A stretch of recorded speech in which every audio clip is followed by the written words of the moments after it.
रुतोदिरू के करीब नबीशा थाने की हुदूद में वाक़ गाँव डर में अवा और सैयद बरादरी के दो ग्रुपों में झगड़ा होने के नतीजे में रिजवान शाह और उनके वालिद सैयद मशूक अली शाह जख्मी हो गए। जख्मियों को इब्तदाई तिब्बी इमदाद के लिए ताल्लुका अस्पताल रुतोदिरू मुंतकिल कर दिया गया।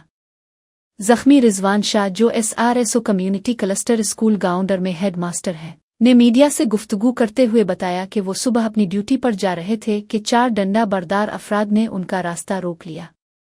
उन्होंने इल्ज़ाम लगाया कि हमला आवरों ने कहा कि आपने हमारी बच्चियों की तस्वीर फीस बिक पर लगाई है, जिस पर उन्होंने वजाहत दी कि हम तस्वीरें हज़फ कर देते हैं, मगर उसके बावजूद भी मुल्ज़िमान स्कूल आए, ऑफिस में तोड़ फोड़ की, गालम गलोह की और डंडों से हमला किया।